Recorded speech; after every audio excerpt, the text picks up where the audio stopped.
Last time on Final Fantasy IV, we returned to Baron and Young rejoined the team after kicking Palom to death.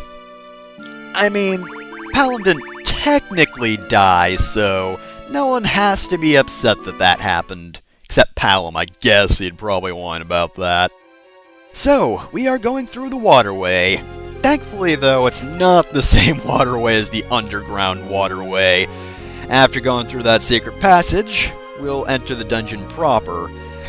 Ancient Waterway is mercifully short compared to Underground Waterway. That being said, in the DS version, it's kinda ugly. The ground is okay. I'm pretty sure it's a slightly different color than the Underground Waterway from earlier. But the water, I really don't like how it looks. The NES version actually looks different as well. Both the Underground Waterway and Ancient Waterway. And Ancient Waterway actually looks pretty nice. That tile set looks pretty good in the SNES version. These enemies right here, I believe these are Gigaskaters. They're the right color for Gigaskaters. Not actually weak to electricity, but they're weak to ice.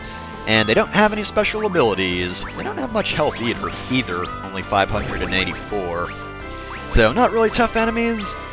And thanks to the fact that I did change up my claws, they are going to take some damage. Not as much as if I had 2 ice claws, but on the other hand, I don't care that much. They don't absorb electricity, so it's fine. And come on, there we go.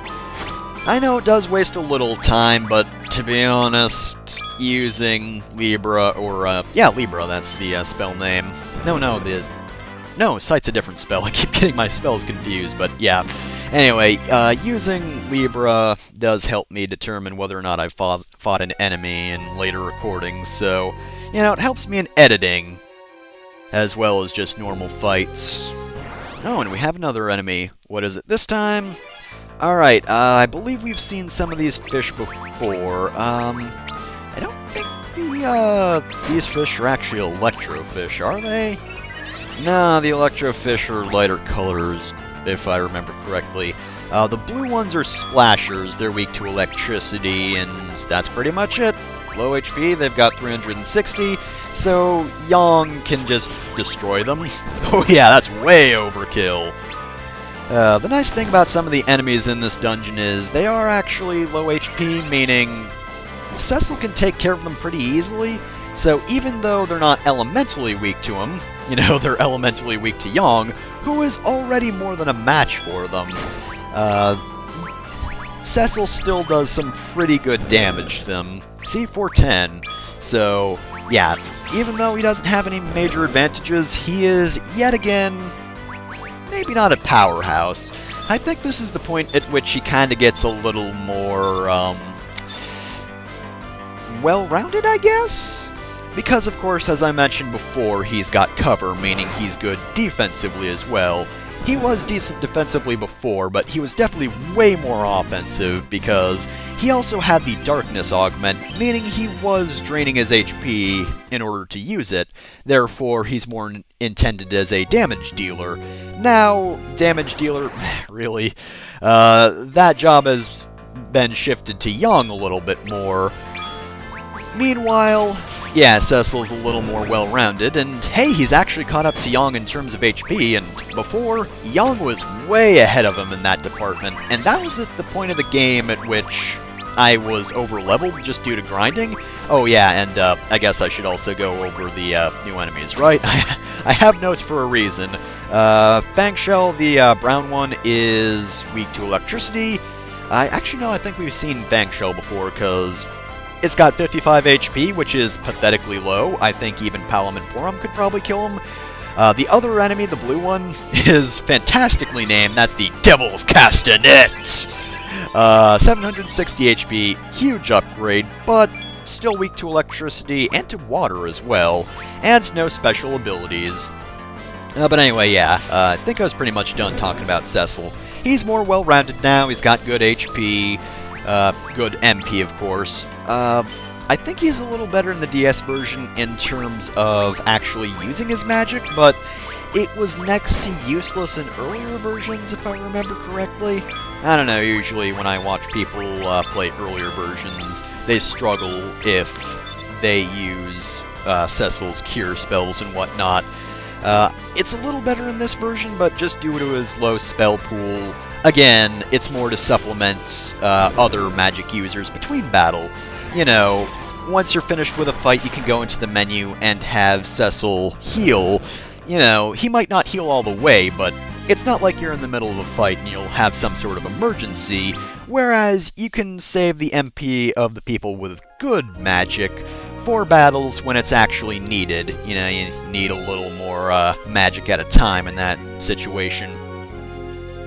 So I really only briefly touched on the aesthetics of this dungeon, but again, DS version doesn't look that good. I do think it has some tile set improvements. I don't really know if it still counts as tile sets if it's 3D models and whatnot, but yeah, the original Ancient Waterway was actually pretty colorful, even if it did use browns. The blues it used were very nice looking though, and I think it actually complemented the browns quite well. Whereas here, the water looks kind of muddy, which I guess makes sense since this is, well, an ancient waterway, so it's probably pretty grody in here, and it's connected to the barren sewers anyway, so I guess it probably wouldn't be the best looking water, but I still don't like it. There are a few changes in tile sets here and there, rather than just like color changes, like back at the Antlion's Den. That dungeon actually looked way better, and by the way, these are the electrofish I was talking about earlier, and true to their name, they actually absorb electricity, and they don't actually have any major weaknesses. So, not gonna attack that guy with Yang, because otherwise I'm pretty sure that'll heal him. Other than that, they have no particular abilities, and they only have 284 HP, so nothing much in terms of actual survivability, other than the fact that if you use electricity on them, which, despite the fact that they're called electrofish, most of the enemies in the dungeon are weak to electricity, so you might accidentally group target magic and get them healed. But other than that, it's kind of obvious that they're healed by electricity. And, oh, counterattack, you're dead. So yeah, the name should really give them away, and as long as it does, you're in the clear. No new spells. I was hoping for something. Again, his spell pool is pretty small, but, you know, I can dream. Anyway, aesthetics? Oh, right, yeah, so a few dungeons do look different, like the Antlion's Den, and actually, not the next dungeon, but the dungeon after it, actually gets a way different tile set. You'll know it when you see it if you've played the originals, and I've seen some people dislike it, but I actually kind of like it because it does set a different dungeon later on apart from, well, itself. The two definitely look different, whereas I believe they shared tile sets before. If not, they had similar tile sets and were actually at the end of this dungeon. Remember when I said it was mercifully short? Yeah, we've pretty much just got this one room with a very obvious secret in it. 3 remedies, not bad. And what do we get here? We get ether. Pretty good as well.